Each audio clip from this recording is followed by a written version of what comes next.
Hello everyone, welcome to another video of mine. It's Commander Belay, and this is another video of mine. And in this video we're going to be discussing 3 to 4 main topics in this video. The first one does regard the massive news that broke out today regarding Chelsea for the Pjanic and Jorginho swap deal. We're going to be getting into publications, and we're also going to be giving my thoughts and opinions on, do I think that the swap deal makes logistical sense? Do I think it makes financial sense, especially during these COVID-19 times and madness of a time at this moment in time? We speak about Angel Gomes on a free transfer potentially. We give my thoughts, opinions, and of course reading publications and going through stats and stats and figures for each specific player that I do go through. And also we're going to be finally speaking about Atlanta's left wing back Gosens. I hope I haven't butchered his name, Gosens. But before I do get into it, make sure you smash the like button, subscribe to my channel if you are on here. Make sure you're notified for every time I do uploads. And without further ado, let's get straight into the video. Now, starting off with the main story for this video, that is regarding the Pjanic and Jorginho news. Now, this isn't new news in a sense. Now, of course, the story was broken by the reliable Italian journalist Fabrizio Romano, but this isn't new news in the sense of, it's not something that it's come out of the blue. We've known that Juventus have had long-term interest in Jorginho. There's always been little rumours, little publications here and there for the past few weeks. It started from last summer, of course, when Sarri moved to Juventus. There were some rumours, but Jorginho ended up staying. And then, of course, in the January transfer window, there was further rumours that Jorginho could be on the move this summer. With the coronavirus situation, that is looking unlikely. Plus, with his agent Santos coming out and saying that Jorginho is very satisfied, he's happy in London, he wants to win things, he's happy in his new role, he's happy with life, and he's not exactly desperate to go back to Italy at this moment in time. So, there's a lot of complications if this still ever happen. Of course, it does make sense, logistical sense regarding a swap deal, because of course a lot of clubs that have been hit hard financially, they're going to have large sums of money. A lot of clubs are going to be reining in this season, so swap deals are going to be the norm this summer. It's going to be very, very common. Hence why I can see why it makes sense. And if you look at their transfer values according to transfer market, they're both valued around the same, but there is some context to that. Now, before I give my thoughts, opinions, I want to get into the actual what Fabrizio Romano actually said. Now, what he said was that Juventus and Chelsea have begun negotiations about a summer swap deal involving Jorginho, Pjanic and Jorginho. The Juventus manager Maurizio Sarri would like to sign Jorginho and is ready to sacrifice Pjanic. Now, giving you guys a bit of backstory and context, Pjanic hasn't had the greatest season at Juventus, and he hasn't been that great in the last couple of seasons. He's now nearing the age of 30 and he hasn't played too well. Now, Pjanic, when he was the age of 26, 27, I would have loved him at Chelsea. I remember him back in the Roma days. He was amazing. He then made his big mega move to Juventus, and he had a fantastic first couple of seasons. He was quick, he was aggressive, he had a fantastic passing range, just like Jorginho, and your Fabregas-esque.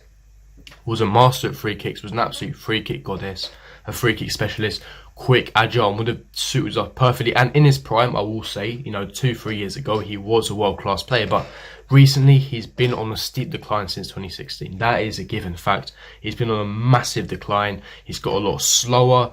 He's not as aware. He's lost his pace. He's lost that yard of pace. His intelligence isn't as there as before. He gets caught out a lot. His tackling is relatively weak as well, and he isn't exactly physically built. And of course, we know that the Premier League is a relatively physical league. So, and of course, with Sarri, he has a specific style of football, and he needs a specific style of playing at each team. Now, Jorginho is world class in his position, in that register position, and of course, Sarri has had trouble to implement his style of football at Juventus. The Juventus fans are growing impatient as well, and of course he wants to speed that process of Sarri ball up, and Jorginho would significantly make it better in that sense. And of course, if you bring Jorginho, that instantly upgrades that midfield. Juventus have got relatively poor midfield. By bringing a world-class player like Jorginho into that Sarri system, you immediately move the ball quicker, transition quickly, and of course with Pjanic struggling to play in that Jorginho position, it makes sense why Juventus want the swap deal, and Sarri and Juventus boardroom are desperate for this swap deal to happen. Now, this is where Chelsea come in here. Of course, now, Juventus haven't got the funds to outright purchase Jorginho. Like I said, the coronavirus situation, they've been hit financially. Now, the problem with Jorginho here is he had a fantastic first half of the season, and towards the second half of the season, he dipped a little bit in form, but he was magnificent. Now, I still believe that he won't be leaving this summer. You know, he's our vice captain. Lampard has spoken highly of him. The boardroom rate him. You know, he still has a 3.5-year contract, and we did spend mega money on him. And look at it this way as well regarding resale value, which is important when it comes to finances of a football club. Jorginho and Pjanic, like I said, is nearing the age of 30.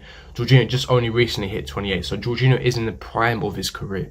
Why would you do a straight swap deal with no cash involved for a 30-year-old washed-up Pjanic to give a prime Jorginho to Juventus? It wouldn't make sense unless Juventus added a lot of cash or Juventus added a different player that Chelsea might be interested in. I don't see how this deal would simply materialise. And to be honest, if you look at his, you know, that's just my thoughts, opinions on the Jorginho and Pjanic. I would not do this swap deal whatsoever. I love Jorginho. I think Jorginho is, you know, massive player for us. And even if you look at his characteristics, now Jorginho and Pjanic, like I said, hasn't been that great in the last couple of seasons. You know, his strength is long shots, taking set pieces, key passing. Of course, we know his passing is very good, although it has been a bit shaky last couple of seasons. But we know his aerial duels is quite weak, and his tackling. And if you're going to play that base down midfield and a pivot, which Pjanic would play, I'm assuming, if he did come into a Lampard system, you have to be having a dynamic DM, such as a such as a Suarez from Lille. You can't have a Pjanic who's very slow, is even slower than Jorginho, tackling not their aerial duels, because especially in a physical league like the Premier League,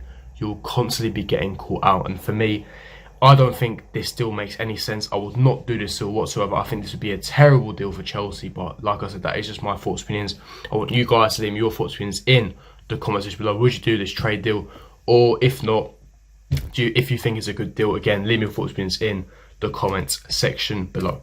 Now, getting into the second story I want to talk about, and that does regard Angel Gomes. Now, it did come out yesterday from Luke Gardner, who is a English reporter for the Mirror Football. Of course, we know that Mirror Football isn't the most reliable publication. However, they have been getting some stories right in the past, and the journalist is relatively good from what a lot of Manchester United fans say. Now, what he's basically saying is Chelsea are confident of signing Angel Gomes from Manchester United this summer. His agent has held talks with Mourinho and Sky, of course, as director of Chelsea. Now, Angel Gomes, if you speak to a lot of Man United fans, and of course, if you look at him, you watch him in the academy games, he has been magnificent. He's arguably one of the best academy prospects in the last 2 to 3 years. He was magnificent in the academy games, but the issue here is his lack of game time, similar to the Hudson-Odoi situation, where he's got bags of talent. He's amazing, but he hasn't been given that opportunity. He wants the opportunity.